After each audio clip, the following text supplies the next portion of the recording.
OPS உடைய அரசியல் வாழ்க்கை இதோட முடிஞ்சிச்சு அப்படின்ற ஒரு பேச்சு இருக்கு. எப்படி பார்க்குறீங்க? ஒருவருடைய அரசியல் தொடர்ச்சியா, முடிவா அல்லது வெற்றியின் நீட்சியா என்பதை எல்லாம் தீர்மானிப்பவர்கள் மக்கள். 52 நாள் சிறையில் இருந்த சந்திரபாபு நாயுடு 3 முறை பிரதமரை பார்க்க சென்று சந்திக்க முடியாது என்று மூக்கரு விட்டு திரும்பியவர். அரசியல் முடிந்து விட்டது, அவ்வளவுதான் நாயுடுக்கு என்று சொன்னார்கள். ஆனால் அதே நாயுடுவுடைய ஆதரவு கடிதத்துக்கு இன்றைக்கு பாரதிய ஜனதா கட்சி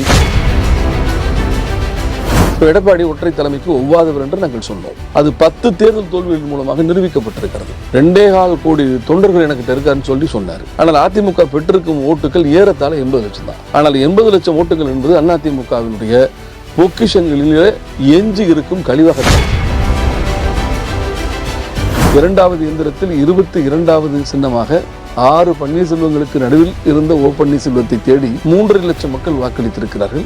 அதிமுக 3ஆம் இடத்திற்கு தள்ளப்பட்டு கட்டுத்தொகை பறிக்கப்பட்டிருக்கிறது. இப்பொழுது ஈரோடு கிழக்கில் இடைத்தேர்தல் நடந்தது. நாங்கள் விலகி இருந்தோம். அப்பொழுது என்ன சொன்னார்கள்? தேர்தல் என்று சொன்னால் ஓபிஎஸ்க்கு பயம், அவருக்கு மக்கள் செல்வாக்கு இல்லை, அதனால் தனது வேட்பாளரை திரும்ப பெற்றுக் கொண்டு விட்டார் என்று சொன்னார்கள். இப்பொழுது நாங்கள் போட்டியிட்டு அதிமுகவை 3ஆம் இடத்திற்கு தள்ளி கட்டுத்தொகையை நாங்கள் வரித்து விட்டோம். இப்பொழுது என்ன சொல்கிறார்கள்? இரட்டை இலைக்கு துரோகம் அளித்து விட்டது என்று சொல்கிறார்கள். ஆக உங்களை பொறுத்தவரை எங்கள் மீதான குற்றச்சாட்டுக்கு காரணங்களை தேடுகிறீர்கள் தவிர காவிரி கரைக்கு மேலே வைகை நதிக்கரையை கடந்து தாமிரபரணி நதிக்கரை வரை ஒட்டுமொத்த தென்பகுதிகளிலும் அதிமுக 3ஆம் இடத்திற்கும் கட்டுத்தொகை பறிக்கின்ற பரிதாப சூழலுக்கும் தள்ளப்பட்டிருக்கிறது. கொங்கு மண்டலம் எங்களது கோட்டை என்று சொன்னார்கள். அங்கே பாஜகவின் தலைவர் அண்ணாமலை 4.5 லட்சம் ஓட்டு வாங்கியிருக்கிறார். அவரின் சரிபாதி ஓட்டுகளை கூட அதிமுக பெறவில்லை. இரட்டை இலை சின்னம் என்பது மக்கள் திலகம் புரட்சித் தலைவர் மகராசி அம்மா போன்றோர் அடையாளம் காட்டிய சின்னம் என்று சொன்னாலும் அது எடப்பாடி கையில் இருக்கிற போது இரட்டை இலை இல்லை, வெறு வெற்றி இலைதான் என்பதைத்தான்.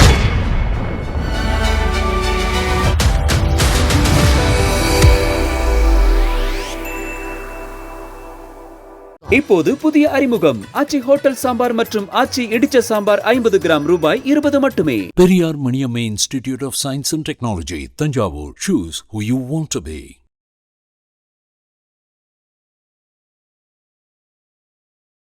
குமுதம் ரிப்போர்ட் நேயர்களுக்கு வணக்கம். இன்றைய சிறப்பு நேராக நாம் சந்திக்கும் சிறப்பு விருந்தினர் மருது அழகராஜ் அவர்கள் தான். வணக்கம் சார். வணக்கம் சார். சந்திரபாபு நாயுடு பதவியேற்பு நிகழ்ச்சியில் ரஜினிகாந்த், லதா ரஜினிகாந்த்ல முன்வரிசையில் இருக்காங்க. அந்த மரியாதை கூட ஓபிஎஸ்க்கு வழங்கப்படல. ஒரு முன்னாள் முதலமைச்சருக்கு 2ஆம் வரிசையில் சீட்டு ஒதுக்கியிருக்காங்க. ஆந்திர மாநிலத்தினுடைய அண்டை மாநிலத்தில் நடக்கக்கூடிய ஒரு நிகழ்ச்சி. திரு சந்திரபாபு நாயுடு அவர்களுக்கும் அண்ணன் ஓபிஎஸ் அவர்களுக்கும் இருக்கக்கூடிய நட்பு என்பது ஒரு நீண்ட காலம் தொடர்புடையது. திரு ஓபிஎஸ் அவர்கள் முதலமைச்சராக இருந்தபோது தமிழகத்தினுடைய கிருஷ்ணா நீர் உரிமையை கேட்டு பெறுவதற்காக அவர் ஹைதராபாத் சென்ற போது அப்போதைய முதலமைச்சர் திரு சந்திரபாபு நாயுடு பேச்சுவார்த்தையை தொடங்குவதற்கு முன்பே தண்ணீரை திறந்துவிட உத்தரவிட்டு அண்ணன் ஓபிஎஸ் அவர்களை பெருமைப்படுத்தியவர். ஸோ அவருக்கு ஒரு நீண்டடி அரசியல் போராட்டத்திற்கு பிறகு மகுடம் சூட்டும் விழாவுக்காக அழைக்கப்பட்டிருந்தார். அந்த அடிப்படையில் அவர் சென்றிருந்தார்.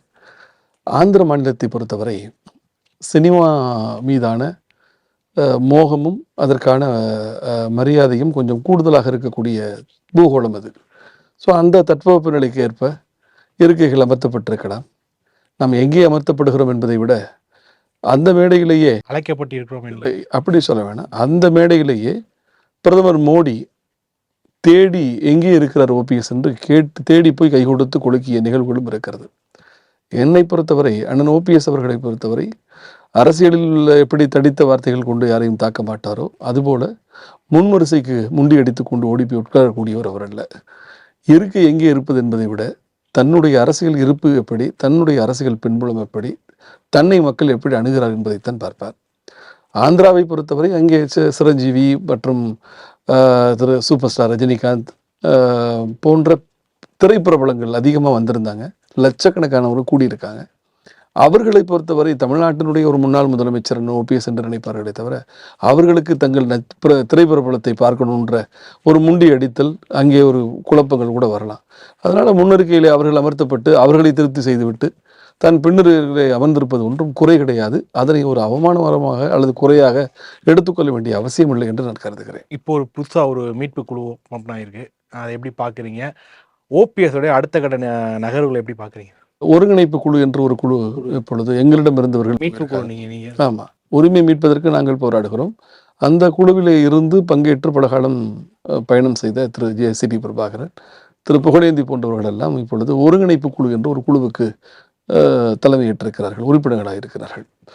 ஒருங்கிணைப்பைத்தான் அன்னை ஓபிஎஸ்ஸை விரும்புகிறார். தேர்தல் முடிந்து 24 மணி நேரத்தில் ஒரு சுயேட்சை வேட்பாளராக போட்டியிட்டு 3.5 லட்சம் வாக்குகளை பெற்று, சுயேட்சை வேட்பாளர் சொல்லாதீங்க, முன்னாள் முதலமைச்சர். இல்ல அவர் வேட்பாளர் சுயேட்சை தான், முன்னாள் முதலமைச்சர் ஒரு கட்சியை பிரதிநிதித்துவப்படுத்தாமல் தேர்தல் பட்டியலில் சுயேட்சை வேட்பாளர் என்று தானே வந்தது. ஆக சுயேட்சையாக போட்டியிட்டு ஒரு பலாப்பழ சின்னத்தில் 12 தினங்களில், குருச்சேத்திர போர் கூட 18 நாள் நடந்தது. ஆனால் ஒரு தேர்தல் காலத்திலே எங்களுக்கு கிடைத்த கால அவகாசம் வெறும் 12 நாட்கள். அந்த 12 நாட்களிலே 6 சட்டமன்ற தொகுதியினுடைய மக்களை சந்தித்து, எனக்கு வாக்களியுங்கள், எனக்கு இழைக்கப்பட்ட அரசியல் அநீதிக்கு ஒரு தீர்ப்பு தாருங்கள். இந்திய தேசத்தில் 543 வேட்பாளர்களும் ஓட்டு கேட்டார்கள்.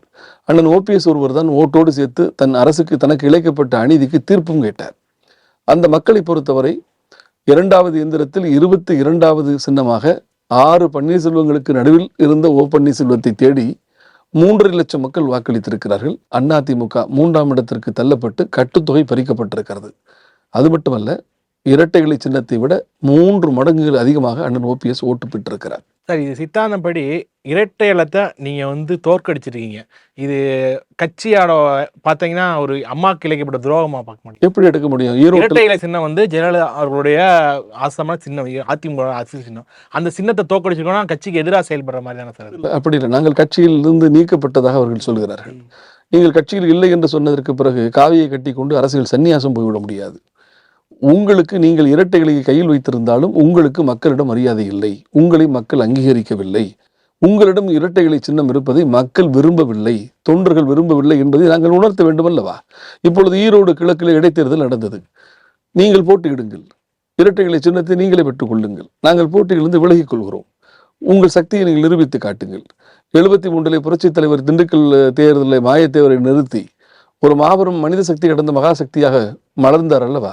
அதுபோல நான் ஒரு பெரிய பிரளயத்தை ஏற்படுத்த போகிறேன் என்று எடப்பாடி தரப்பு சொன்னபோது சரி அப்படியே செய்யுங்கள் என்று நாங்கள் விலகி இருந்தோம். அப்பொழுது என்ன சொன்னார்கள்? தேர்தல் என்று சொன்னால் ஓபிஎஸ்க்கு பயம், அவருக்கு மக்கள் செல்வாக்கில்லை, அதனால் தனது வேட்பாளரை திரும்ப பெற்றுக் கொண்டு விட்டார் என்று சொன்னார்கள். இப்பொழுது நாங்கள் போட்டியிட்டு அதிமுகவை 3ஆம் இடத்திற்கு தள்ளி கட்டுத்தொகையை நாங்கள் வரித்து விட்டோம். இப்பொழுது என்ன சொல்கிறார்கள்? இரட்டை இலைக்கு துரோகம் அளித்து விட்டது என்று சொல்கிறார்கள். ஆக உங்களை பொறுத்தவரை எங்கள் மீதான குற்றச்சாட்டுக்கு காரணங்களை தேடுகிறீர்களே தவிர தீர்வுக்கு நியாயமான காரணத்தை, தீர்வுக்கு என்ன தேவை என்பது அதை செய்யாமல் குற்றம் சுமத்துவதில் அர்த்தம் கிடையாது.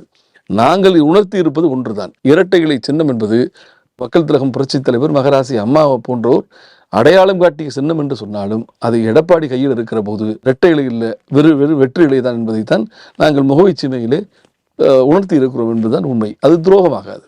இல்லை, இப்போ தோல்வி காரணம் என்ன? தோல்வி என்று நம்ம எடுத்துக்கொள்ள முடியாது. தோல்வி தான் அது. இப்படி இல்லை, நான் அது 1000 வெற்றிகளுக்கு சமமான. நவாஸ்கனி மேல நிறைய குற்றச்சாட்டுகள் இருந்துச்சு, ராஜகண்டபன் சப்போர்ட் பண்ணல, அப்புறம் காதர் பாஜா முத்துராமலிங்கம் மேல கொஞ்சம் ஏதோ கிளாஷா இருக்குன்னாங்க. இவ்வளோ எதிர்ப்புகளை மீறி இருக்கிறப்போ ஓபிஎஸ் இதுல வெற்றி பெற்றிருக்கலாம் சார்? இல்லை, நான் தான் சொல்றேன் இல்லையா, அதாவது மிக குறுகிய காலகட்டத்தில் ஒரு சுயேட்சையாக போட்டுக்கிட்டு பல குழப்பங்களை நீங்க சொன்னீங்க. நவாஸ்கனி அங்கே திராவிட முன்னேற்ற கழகமும் எடப்பாடி திமுகவும் இணைந்து கொண்டு வேலை செய்தார்கள். அங்கு மட்டுமல்ல, தேனியில திரு தினகரன் போன்றோரை யாரெல்லாம் அதிமுகவினுடைய தலைமை பீடத்திற்கு முயற்சிக்கும் சக்தி படைத்த தலைவர்களோ. தேனியை பொறுத்த அளவுக்கு பாத்தீங்கன்னா இப்போ அமமுகவில் அந்த மகேந்திரன் நிறுத்தியிருந்தா இன்னும் வாக்குகளை டிஎம்கேக்கு ரொம்ப டஃப் கொடுத்துட்டு அதிமுக அதாவது தினகரன் ஜெயிச்சிருவாருங்க, அதுக்காண்டி வேணும்னுக்கே ஒரு அறிமுகம் இல்லாத ஒரு நாராயணசாமியை நிறுத்துறாங்க அப்படி சொல்றாங்க. அதை எப்படி பாருங்க? இல்லை, அப்படியெல்லாம் நான் சொல்ல முடியாது. அவங்க கணக்கு போட்டது வேற. 2 பேருமே முக்குளத்து சமுதாயத்தை சார்ந்த, உட்பிரிவு வேற வேற இல்லை, 2 பேருமே முக்குளத்தை சேர்ந்த சமுதாயம். நீங்கள் உள்ள பிரிச்சுக்கிட்டே போனா ஆதி மனிதன் ஆதாம் ஏவாளுக்கும் கூட சாதிகள் கொண்டு சொல்லி விடுவார்கள். நம்ம அதுக்கு நான் போகவில்லை. முக்குளத்து சமுதாயத்தை சார்ந்தவர்கள் 2 பேரும் இருக்கிற போது லிங்குஸ்டிக் மைனாரிட்டி என்று சொல்லக்கூடிய மொழிவாரி சிறுபான்மை சமூகத்தை சேர்ந்த ஒருவரை நிறுத்தினால் அது பெரிய வாக்குகளை அறுவடை செய்யும் என்று கணக்கு போட்டு தான் அவர் நிறுத்தினார்கள். ஸோ அதிலெல்லாம் தவறு கிடையாது. அங்கேயும் சரி, ராமநாதபுரத்திலும் சரி, திராவிட முன்னேற்ற கழகமும் எடப்பாடி திமுகவும் இணைந்து கொண்டு வேலை செய்தார்கள். காரணம், அதிமுகவினுடைய ஜனநாயக போரில் உரிமை போராட்டத்தில் களத்தில் நிற்பவர்கள் திரு தினகரன், திரு ஓபிஎஸ் இருவரையும் நாம் காணாது செய்துவிட்டால் கட்சியினுடைய அபகரிப்பை முழுமையாக செய்து முடித்து விடலாம் என்கின்ற கணக்கு போட்டு செய்தார்கள். எங்களை பொறுத்தவரை திரு ஓபிஎஸ் போட்டியிட்ட தொகுதிகளும் அதிமுக டெபாசிட்டை பறி கொடுத்திருக்கிறது. திரு தினகரன் போட்டியிட்ட தொகுதிகளும் அதிமுக டெபாசிட்டை பறி கொடுத்திருக்கிறது. அது மட்டுமல்லாமல் காவிரி கரைக்கு மேலே வைகை நதிக்கரையை கடந்து தாமிரபரணி நதிக்கரை வரை ஒட்டுமொத்த தென்பகுதிகளிலும் அதிமுக மூன்றாம் இடத்திற்கும் கட்டுத்தொகை பறிக்கின்ற பரிதாப சூழலுக்கும் தள்ளப்பட்டிருக்கிறது. சரி, அங்கே மட்டும்தான் அப்படின்னா கொங்கு மண்டலங்கிறது கோட்டை என்று சொன்னார்கள். கொங்கு தமிழ் பேசும் கோவை பூமி தான் கொங்கு மண்டலத்தினுடைய தலைமை பீடம். அங்கே பாஜகவின் தலைவர் அண்ணாமலை 4.5 லட்சம் ஓட்டு வாங்கியிருக்கிறார். அவரில் சரிபாதி ஓட்டுகளை கூட அதிமுக பெறவில்லை. ஆக என்ன அது சரி, அங்கே அப்படின்னா தொண்டை மண்டலம் என்று சொல்லக்கூடிய மத்திய சென்னை, வட சென்னை, தென் சென்னை, திருவள்ளூர், காஞ்சிபுரம் இந்த பகுதிகளில் பதிவான வாக்குகள் 45 லட்சம். அதிமுக பெற்றிருப்பது வெறும் 4.25 லட்சம். வெறும் 13% தான் அதிமுக பெற்றிருக்கிறது. இதையெல்லாம் விட கொடுமை, புரட்சித் தலைவி அம்மா இருக்கிற காலத்தில் அதிமுகவின் வெற்றி கணக்கை தொடங்குகிற முதல் தொகுதி திருவள்ளூர். டாக்டர் வேணுகோபால் அங்கிருந்து ஜெயிக்க ஆரம்பிப்பாங்க. ஸோ அப்படி அதிமுகவுக்கு பல பெருவெற்றிகளை கொடுத்தது திருவள்ளூர். சென்னை கைவிட்டாலும் திருவள்ளூர் கை கொடுக்கும். அங்கே பார்த்தீங்கன்னா பாலகணபதினு சொல்லி பாஜகவின் அதீதமாக முகம் தெரியாத ஒரு சாமானியர், அவர் பெற்ற வாக்குகளில் 3 பங்கைத்தான் அதிமுக பெற்றிருக்கிறது. ஆக எல்லா பகுதிகளிலும் அதிமுக தலை குடிந்திருக்கிறது. கூடுதலாக கட்டுத்தொகை இழப்பு, டெபாசிட் இழப்பு என்கிற பேரழிவை தென்பகுதியிலே எடப்பாடி தரப்பு பெற்றிருக்கிறது. இந்த ஜெயஜனி ஜானி நிற்கிறப்ப ஜானியில் வந்து யாருமே ஜெயிக்கல. இது சேரமான்டையில் வந்து பிஹெச் பாண்டியன் மட்டும் ஜெயிச்சான்னு நினைக்கிறேன். அது மாதிரி ஓபிஎஸ் உடைய அரசியல் வாழ்க்கை வந்து இதோட முடிஞ்சு அப்படின்ட்டு ஒரு பேச்சு இருக்கு. அதை எப்படி பார்க்குறீங்க? There is no last page for political calendar ன்னு சொல்லுவாங்க. நீங்க நம்பி இருப்பீங்களா? 52 நாள் சிறையில் இருந்த சந்திரபாபு நாயுடு மீண்டும் 3 முறை பிரதமரை பார்க்க சென்று சந்திக்க முடியாது என்று மூக்கறுவிட்டு திரும்பியவர், புறக்கணிக்கப்பட்டவர், அரசியல் முடிந்து விட்டது அவ்வளவுதான் நாயுடுக்கு என்று சொன்னார்கள். ஆனால் அதே நாயுடுவனுடைய ஆதரவு கடிதத்திற்கு இன்றைக்கு பாரதிய ஜனதா கட்சி காத்திருந்ததா இல்லையா? அதே போல நிதிஷ்குமார், நான் என்ன சொல்ல வருகிறேன் என்று சொன்னால், ஒருவருடைய அரசியல் தொடர்ச்சியா, முடிவா அல்லது வெற்றியின் நீட்சியா என்பதை எல்லாம் தீர்மானிப்பவர்கள் மக்கள். தண்ணீரில் மிதந்து வர்ற எறும்பை மீன் தின்னோம், தண்ணி வத்தி போச்சுன்னா மீனை எறும்பு தின்னோம். காலம் எல்லோருக்கும் வாய்ப்பு கொடுக்கும். புரியுதா உங்களுக்கு? அண்ணன் ஓபிஎஸ் அவர்களை பொறுத்தவர் பூமி ஆழ்வார் என்று சொல்வது உண்மையானால் அதிமுகவின் ஒருங்கிணைப்பாளர் ஆவார் என்பதும் உண்மை. அவர் மீண்டும் அதிமுகவில் கோலேச்சுவார். அதிமுகவை ஒன்றுபட வழிநடத்தக்கூடிய சக்தி படைத்தவர் அண்ணன் ஓபிஎஸ் ஒருவர் தான். ஒருங்கிணைப்பாளர் சொல்றீங்க, அப்போ சசிகலாவும் தினகரன் ரோல் என்ன இருக்கும்? என்னை பொறுத்தவரை அதிமுகவிலேயே ஒருங்கிணைப்பாளருடைய எண்ணிக்கையை அதிகப்படுத்திக் கொள்ளலாம். அதாவது சொன்னது என்னன்னா, ஒற்றை தலைமை இருந்தாதான் தமிழ்நாட்டுல வந்து ஒரு கட்சியும் ஆட்சியும் ஒரே பேரல் இருந்தாதான் சரியா ஆட்சி பண்ண முடியுன்றது. இப்ப மல்டிபிள் ஒருங்கிணைப்பாளர், இணை ஒருங்கிணைப்பாளர், செயலாளர், அந்த மாதிரி ஒவ்வொருத்தவங்களும் நீங்க அந்த அதிகாரத்தை பகிர்தலை கொடுத்தீங்கன்னா கட்சி எப்படி செயல்படும்? காங்கிரஸ் மாதிரி ஆயிரும் இல்ல? நீங்க சொல்றது திராவிட இயக்கத்தினுடைய பாணி என்பது ஒற்றை தலைமையை கொண்டு ஆட்சி செய்வது, மறுப்பதற்கில்லை. அண்ணாவின் காலத்திலிருந்து, புரட்சி தலைவர்களுடைய காலத்திலிருந்து, புரட்சி தலைவர் அம்மாவின் காலத்திற்கும். ஆனால் அந்த ஒற்றை தலைமைக்கு உரியவர் சரியானவராக கிடைக்காமல் அது சொத்தை தலைமையாக இருந்தால் அதுவே பேர் ஆபத்தாக மாறிவிடும். இப்போ எடப்பாடி ஒற்றை தலைமைக்கு ஒவ்வாதவர் என்று நாங்கள் சொன்னோம். அது 10 தேர்தல் தோல்விகள் மூலமாக நிரூபிக்கப்பட்டிருக்கிறது. 2.25 கோடி தொண்டர்கள் எனக்கிட்ட இருக்காருன்னு சொல்லி சொன்னார். 2,33,00,000 தொண்டர்கள் இருப்பதாக சொன்னார். ஆனால் அதிமுக பெற்றிருக்கும் ஓட்டுகள் ஏறத்தாழ 80 லட்சம் தான். 80 லட்சம் ஓபிஎஸ் கிடைச்சதா, இபிஎஸ் கிடைச்சதா, இல்ல ரெட்டலை சின்னத்துக்கு கிடைச்சதா, இல்ல தனி மனித அந்த வேட்பாளர் கிடைச்ச ஓட்டுல? 40 வேட்பாளர்களுக்கும் சொந்த பந்தம் ஓட்டு போட்டிருப்பாங்க. 40 வேட்பாளர்களுக்கும் அவர்களுடைய சுற்றங்கள் ஓட்டு போட்டிருப்பாங்க. அதிமுகவின் இரட்டைகளை நேசித்தவர்கள் ஓட்டு போட்டிருக்கலாம். திமுகவை பிடிக்காமல் ஓட்டு போட்டிருக்கலாம். புரியுது? அவங்களுக்கு பல கணக்குகள் இருக்கும். இதுல எடப்பாடியை ரொம்ப பிடித்து, எடப்பாடியுடைய அறிவு, ஆற்றல், திறமை, ஆளுமை, அந்த தயாள குணம், அவருடைய வள்ளல் தனம், அவருடைய எளிமை குணம், அந்த நாட்டுக்கு செய்த சேவை, தியாகம், இதையெல்லாம் கருதி இல்லை, நீ சொன்னதுனால கேட்கிறேன், அதை கருதி எடப்பாடிக்கு என்று சில 1000 ஓட்டுகள் வந்திருக்கலாம். ஆனால் 80 லட்சம் ஓட்டுகள் என்பது அதிமுகவினுடைய பொக்கிஷங்களிலே எஞ்சி இருக்கும் கழிவாகத்தான் நான் பார்க்கிறேன். ஏறத்தாழ 2.25 கோடி ரூபாய், 2.25 கோடி உறுப்பினர்களில் 80 லட்சம் பேர் தான் ஓட்டு வந்திருக்குன்னு சொன்னான். அதுல இப்போ உறுப்பினர்களை கழித்து விட்டு பொதுமக்களை கழித்து விட்டு பார்த்தால் உறுப்பினர் எவ்வளவு பேர் இருப்பான்? ஒரு 50 லட்சம் பேர் வருவானா? அப்ப நீங்க என்ன கருத்து? உங்கள் கட்சியின் உறுப்பினர்களே உங்களுக்கு ஓட்டு போடவில்லை. நீங்கள் உறுப்பினர்களாலே புறக்கணிக்கப்பட்டால் உங்களுக்கு மக்கள் எப்படி ஓட்டு போடுவார்கள்? தொண்டர்களால் புறக்கணிக்கப்படக்கூடிய ஒரு தலைவன் மக்களால் ஏற்றுக்கொள்ளக்கூடிய தலைவனாக வர முடியாது என்பது இந்த தேர்தலில் உறுதியாக இருக்கு.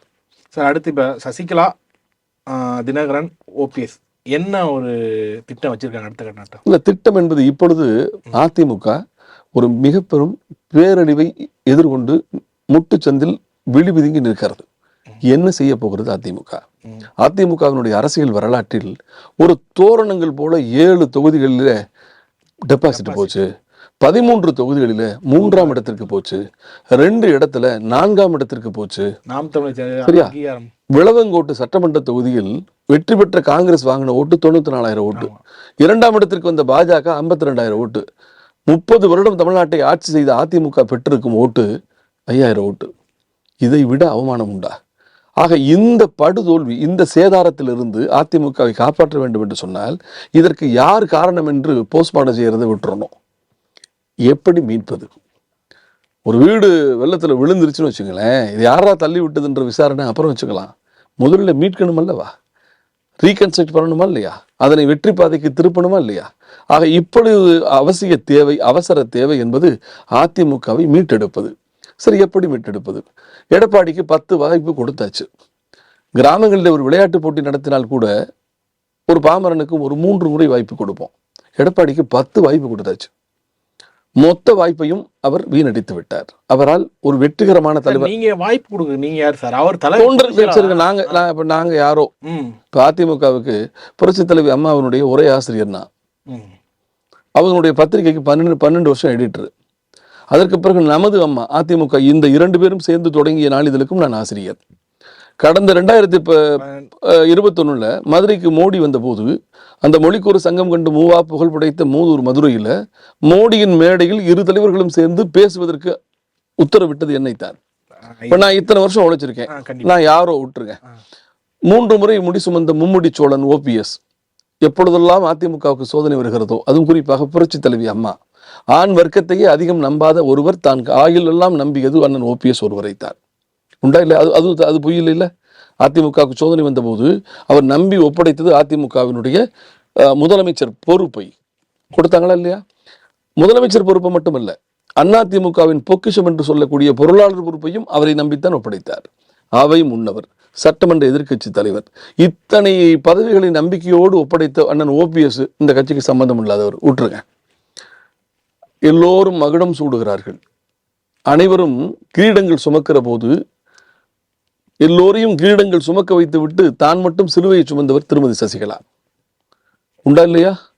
புரட்சி தலைவி அம்மா தேர்ந்தெடுக்கும் வேட்பாளர்களை வெற்றி பெற்ற சட்டமன்ற உறுப்பினர்களாக்குவது, வெற்றி பெற்ற சட்டமன்ற உறுப்பினர்களை அமைச்சர்களாக்குவது, முதலமைச்சர் புரட்சி தலைவி அம்மா பதவி பிரமாணம் எடுக்கிற போது முன்வரிசையில் உட்கார்ந்து கொண்டு கை தட்டுவதை தவிர திருமதி சசிகலா வேற எதுவும் அனுபவித்தாங்களா அரசியல் ரீதியா? இல்ல, அபிஷியலா போடல. ஆனா பின்னோக்கி நான் சொல்றேன், நான் கேட்பது அரசியல் அதிகாரத்தை கேட்கிறேன். இல்ல அது மட்டுமல்லாமல் அவரது மறைவுக்கு பிறகு கட்சி என்னவோ ஆயிடுமோன்ற நிலையில அதிமுகவினுடைய அறுதி பெரும்பான்மைக்கு பக்கத்தில் நிற்கிறது திமுக. கட்சியில் ஒரு குழப்பம் ஏற்பட்டால் இங்கிருந்து ஒரு 10-20 MLA அங்க போனா திராவிட முன்னேற்ற கழகம் ஆட்சிக்கு வந்துவிடும். தேர்தல் போட்டியிடாமலே ஆட்சிக்கு வருவதற்கு வாய்ப்பு இருந்தது. ஆனால் அப்படிப்பட்ட ஒரு குழப்ப நிலையில் தனக்கு 4 வருடம் தண்டனை என்று அறிவிக்கப்பட்டதற்கு பிறகு கூட கூவத்தூர்ல போய் இருந்து இந்த ஆட்சியை உருவாக்கி இவர்தான் சட்டமன்ற குழுவினுடைய தலைவர் என்று தேர்ந்தெடுக்க வைத்துவிட்டு சிறைக்கு போனார் அல்லவா? அப்ப திருமதி சசிகலா அவர்கள் இந்த கட்சிக்கு உழைச்சிருக்காரா இல்லையா? அது அவர் அமைத்து கொடுத்து விட்டு போன அரசாங்கத்தையும் அமைச்சரவையும் பாதுகாப்பாக நடத்துவதற்கும் கட்சியை கொண்டு செல்வதற்கும் ஒப்படைக்கப்பட்டவர் திரு தினகரன். கட்சியின் பொருளாளராக இருந்தவர்.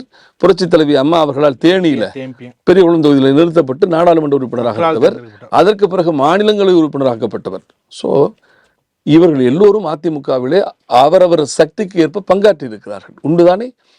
இவர்களைப் போலவே எடப்பாடியும் சேவை செய்திருக்கலாம். ஆனால் அவருக்கு கூவத்தூருடைய குத்தகை எடுக்கும் வாய்ப்பு கிடைத்தது. கத்தை பணம் கொண்டு அதிகாரத்தை வாங்கக்கூடிய சந்தர்ப்பம் கிடைத்தது. ஆக எல்லோருக்கும் கிடைத்தது போல எடப்பாடிக்கும் ஒரு வாய்ப்பு கிடைத்தது. நீ அதிமுகவை கண்டறிந்தவர் அல்ல, அதிமுகவை விதையிட்டு உரம் போட்டு நீர் ஊற்றி வளர்த்தவர் அல்ல. சரியா? உங்களுக்கு எல்லோரையும் அவரும் செயல்பட்டு அதுன்னு சொல்றேன். எல்லோரும் ஆற்றிய பங்கு போல எடப்பாடிக்கும் தெரியும். நான் கேட்கிறேன், கூவத்தூர் நிகழ்வுக்கு முன்பு எடப்பாடியார் எல்லோருக்கும் தெரியுமா? கொங்கு மண்டலத்தில் தெரியும். ஆக அப்படி இருந்த ஒருவரை முதலமைச்சர் என்ற இடத்திற்கு கொண்டு வந்து முன்னிறுத்திய திருமதி சசிகலா, தினகரன், OPS இன்னும் அதிமுகவிலிருந்து பிளவு விட்டு போயிருக்கும் அனைத்து சக்திகளையும் ஒன்று சேர்த்து வாய்ப்பு கொடுத்துருக்கீங்க. அதுக்காக நான் உங்களுக்கு எப்ப பார்த்தாலுமே விசுவாசமா இருக்கணும் அவசியம் இல்லை சார். அப்ப எடப்பாடிக்கும் விசுவாசமா யாரும் இருக்க வேண்டாம்ல? இல்ல, நான் சொல்றேன், நான் கேட்கிறேன், எல்லோருக்கும் நீ துரோகம் செய், எனக்கு நீ விசுவாசமாக இரு, நான் எல்லோருக்கும் துரோகம் செய்கிறேன். நான் என்ன கேட்கிறேன்னு சொன்னா, பிறருக்கு நீ செய்கிற போது அது திறமையாகிறது, பிறர் உனக்கு செய்கிற போது அது துரோகமா? அதை நாங்க ஆளுமை வச்சு நான் காப்பாத்திக்கிறோம். இப்ப நான் என்ன கேட்கிறேன்னா, சிலம்பு காவியத்துல இளங்கோவடிகள் சொல்றது போல அரசியல் பிழைத்தோருக்கு அறமே கூற்றாகும். சரியா? ஊழ்வினை உன்னை திரும்பி வந்து வருத்தும். நீ எந்த பொதுக்குழுவுல அண்ணன் ஓபிஎஸ் கையெழுத்து போட்ட கடிதத்தை கொண்டு ஆட்களை கூட்டி வருவதாக பொதுக்குழு உறுப்பினர்கள் என்று சொல்லிவிட்டு பொதுக்குழு உறுப்பினர்கள் இல்லாத ஆட்களை எல்லாம் அரங்கத்தில் நிரப்பி வைத்து அழைத்தவர் வருகிற போது, அவர் தான் பொதுக்குழுக்கு வாங்கன்னு கூப்பிட்டவரே, கட்சியின் ஒருங்கிணைப்பாளர் வருகிற போதே அவர் மீது தண்ணீர் பாட்டில் வீசி அவர் தாயை ஏசி அவரை அவமானப்படுத்தி அனுப்பினீர்கள். சரியா? ஒற்றை தலைமை கற்பனை என்று சொன்னது அவர்.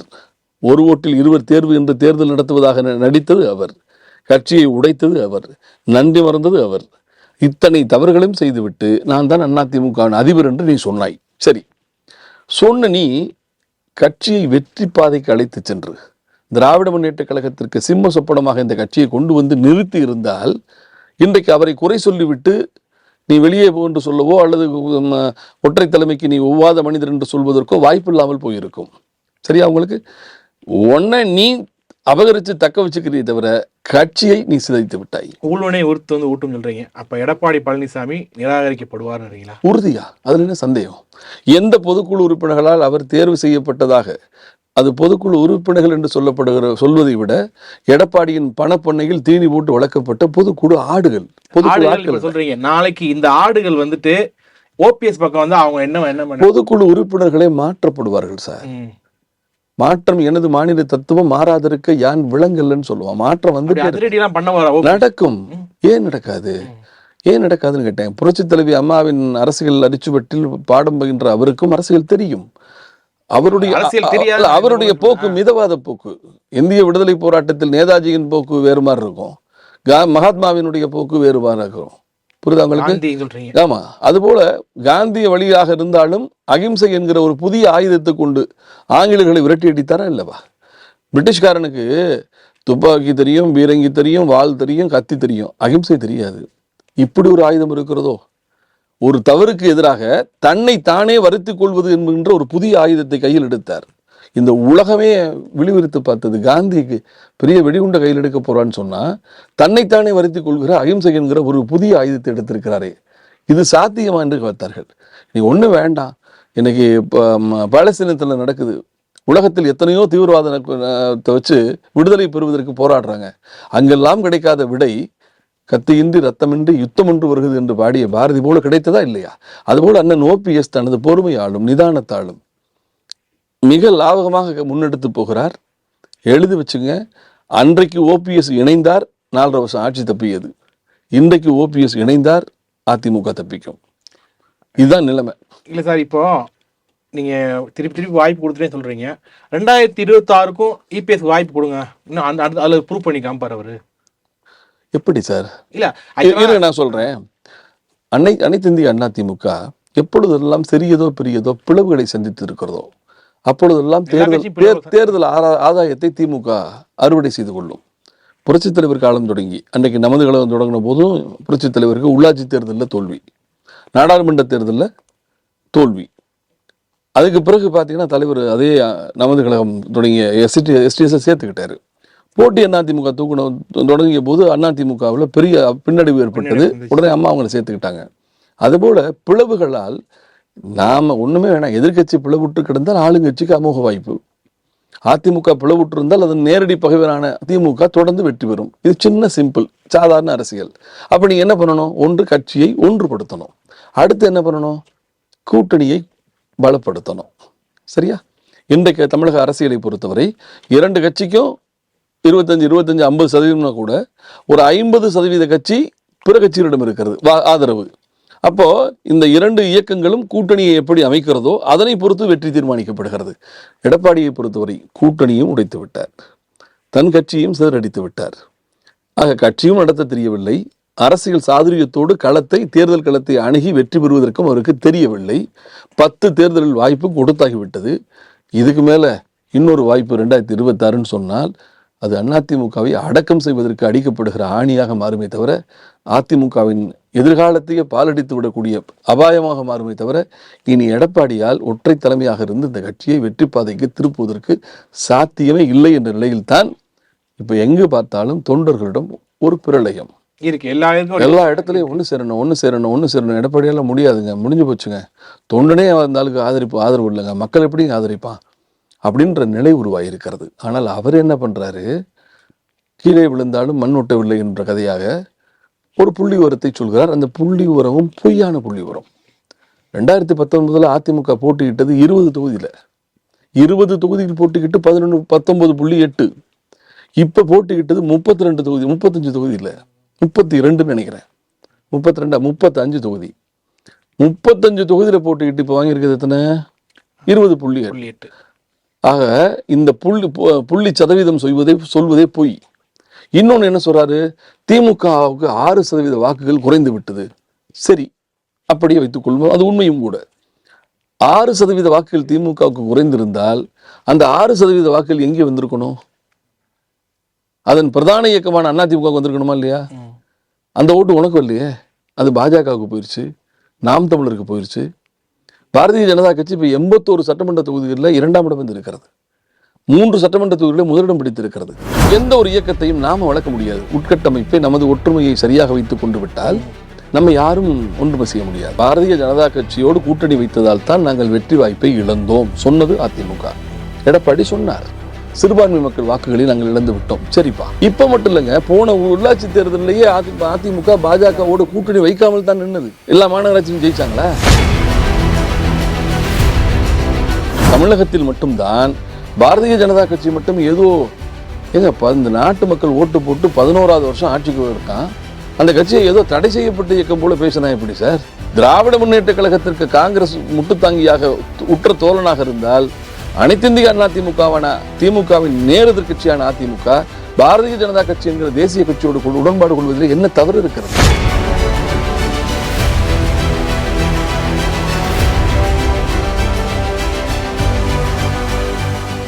இப்போது புதிய அறிமுகம் ஆச்சி ஹோட்டல் சாம்பார் மற்றும் ஆச்சி இடிச்ச சாம்பார் 50 கிராம் ரூபாய் 20 மட்டுமே. Periyar Maniyamma Institute of Science and Technology, Tanjavur. Choose who you want to be.